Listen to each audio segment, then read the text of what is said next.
Hola, estás a punto de ver la mayor catástrofe industrial de la historia. Se advierte la presencia de imágenes inéditas. Se requiere discreción. Namaste. Era un 3 de diciembre de 1984. Solo había transcurrido una media hora desde medianoche.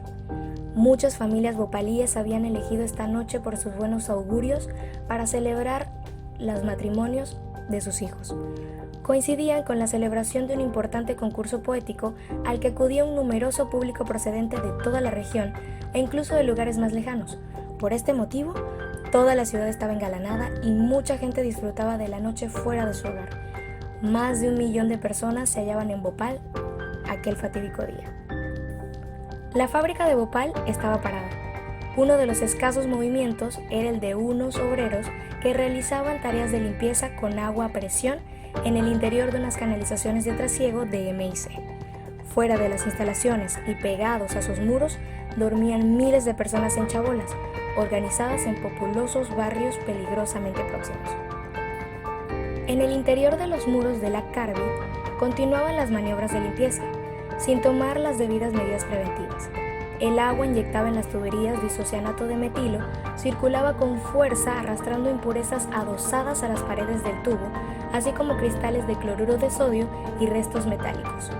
Pero los operarios habían ignorado la precaución de estancar el conducto con el empleo de unos discos especiales, y el agua, junto con los desechos arrancados, se filtraron al interior de la cisterna E610, que contenía 42 toneladas de MIC. Conectadas a ella había otras 2 cisternas de MIC, la E611 y la E619, que contenían respectivamente unas 21 toneladas de la misma sustancia.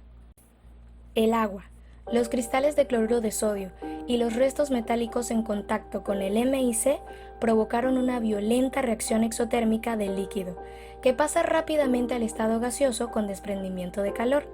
En cuestión de segundos, la presión en el interior de la cisterna pasa de 2 a 55 libras por pulgada, o lo que es lo mismo, de 0,4 a 10,8 kilogramos por centímetros. El acero de alta resistencia con que está construida la cisterna aguanta bien la presión, pero el gas intenta buscar salida por alguna parte y la encuentra en las válvulas de seguridad, que estallan por efecto de la sobrepresión.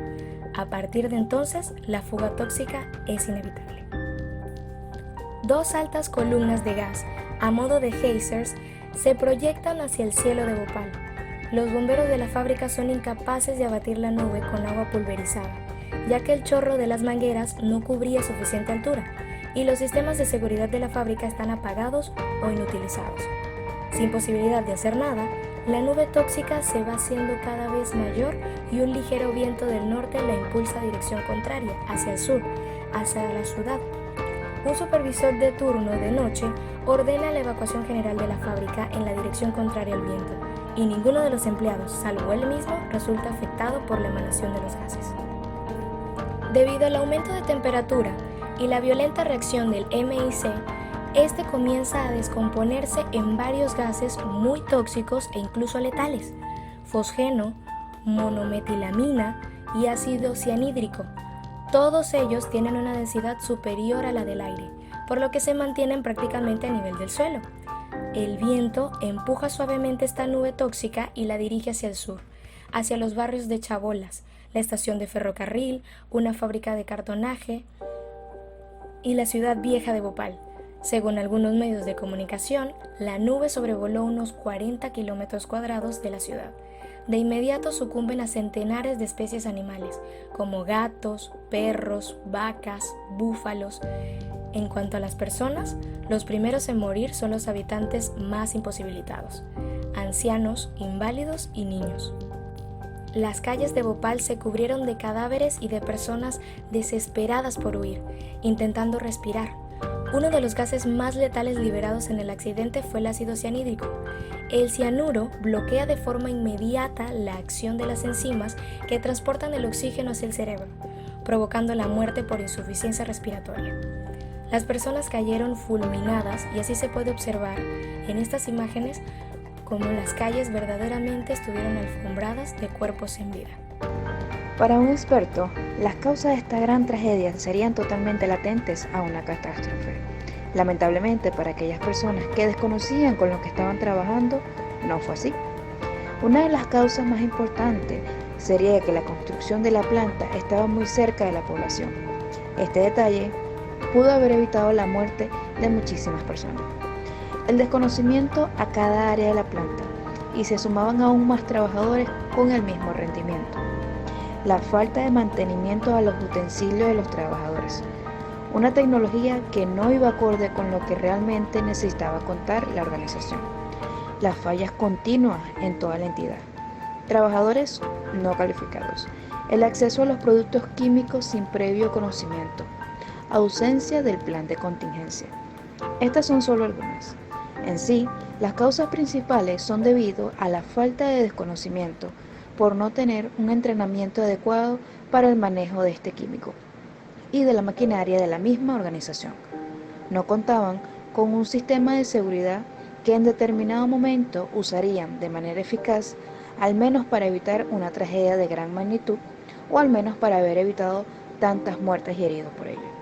Un aspecto más relevante es que la fábrica se construyó por la demanda de comida, al ser India un sector de mayor ventaja agrícola, y para satisfacer la demanda de la misma debían aumentar los cultivos. Esto quiere decir que los pesticidas creados por la industria evitarían la pérdida de alimentos. Los instrumentos de la fábrica no eran fiables.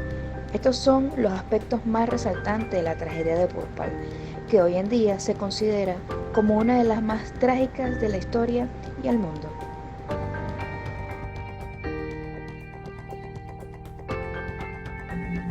Estaba fuera de Bhopal cuando el accidente sucedió, y cuando volví estaba sin mis hermanos y la única sobreviviente de mi familia era mi madre. Volví siendo bióloga ambiental para así poder estudiar todo el impacto que tuvo esta catástrofe, que hoy en día sigue siendo gigante.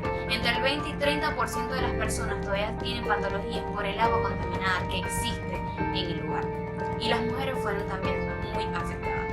Antes de sus 35 años ya llegan a la menopausia, y cuando quedan embarazadas en su quinto mes de embarazo ya los fetos tienen malformaciones. Las anteriores mujeres, cuando estuvieron en la catástrofe, tuvieron abortos espontáneos. Todas fueron muriendo, y los hijos de las generaciones ahorita todavía tienen problemas y discapacidad. Así que sí, esta nube de toxicidad que fue hace 35 años, hoy en día todavía siguen teniendo los impactos. Y los que estuvieron en hace 35 fueron peor. Las personas perdieron la vista o simplemente fueron afectados su gusto, su tacto y su oído. Por eso dicen que las personas que murieron tal vez tuvieron suerte, porque las que viven hoy en día simplemente sobreviven o mueren con el tiempo. Como especialista en análisis de riesgo y luego de una exhaustiva inspección de los hechos realizados en Bhopal, se puede determinar algunos riesgos que llevaron a que esta tragedia ocurriera. Riesgos tomados por un pensamiento en el cual la rentabilidad prevalece sobre la seguridad de los trabajadores. En la industria química es necesario tener dos cosas en claro. Uno, que la estructura de la industria esté preparada para las reacciones químicas de los productos, y dos, que se pueda manejar con prudencia. Dentro de Bhopal, estas dos circunstancias estaban en déficit. El primero de los riesgos fue la alta concentración del químico MIC. Este químico para la industria resulta muy factible, puesto que acelera la reacción química de los productos utilizados en Bhopal. Esto permitía que el proceso fuera mucho más limpio, fuera mucho más rápido y menos costoso.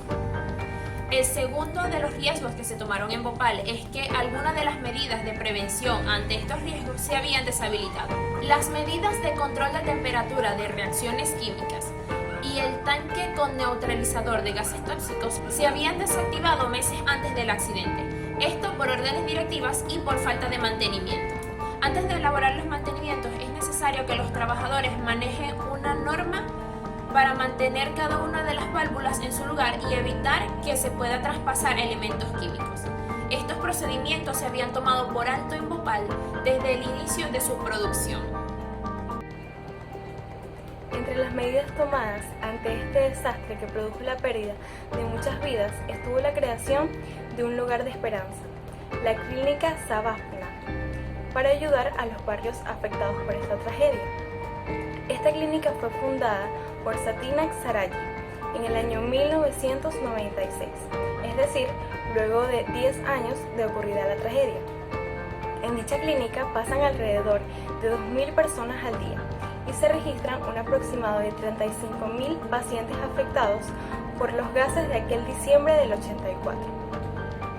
Además, el Estado se encargó de la construcción de un hospital y el gobierno regional de otros 6 hospitales, exclusivos para las víctimas del gas, en el cual se registra una afluencia de 4.000 personas aproximadamente. Por otra parte, Union Carbide llegó a un acuerdo con el Estado indio y pagó 470 millones de dólares por daños y perjuicios causados. Sin embargo, dicha suma fue insuficiente, porque el Estado asiático se quedó con una parte y lo que restó fue utilizado para cubrir gastos médicos, sin contar las consecuencias generadas al medio ambiente tras la fuga de este gas tan tóxico. Cabe destacar que aunque la fábrica de pesticidas fue cerrada ese mismo año de la tragedia, aún en la actualidad el lugar está seriamente contaminado por sustancias tóxicas y metales pesados, que tardarán aún más años en desaparecer. Como experta en el área de seguridad y salud laboral, puedo mencionar algunas de las medidas preventivas que pudieron haber evitado el desastre de Bhopal, iniciando desde la creación de la fábrica, pues debía desarrollarse un estudio de la locación o del área geográfica donde iba a establecerse, ya que estamos hablando de gases y sustancias extremadamente tóxicas para el ser humano, tomando en cuenta que la ciudad se encontraba a una distancia corta de la fábrica y que la mayoría de las casas de esta zona eran rurales. Posteriormente, contar en la fábrica con personal altamente capacitado, que conozca las medidas de prevención y las acciones que deben llevarse a cabo si ocurre un accidente, como por ejemplo la fuga de un gas tóxico. Además, contar con estructuras que soporten las reacciones químicas y los elementos tóxicos que dentro de ellas se encuentran. Es importante y necesario que estas estructuras y la maquinaria en general sean inspeccionadas de forma consecutiva y exhaustiva, al igual que el mantenimiento por parte de los especialistas y los trabajadores de la fábrica.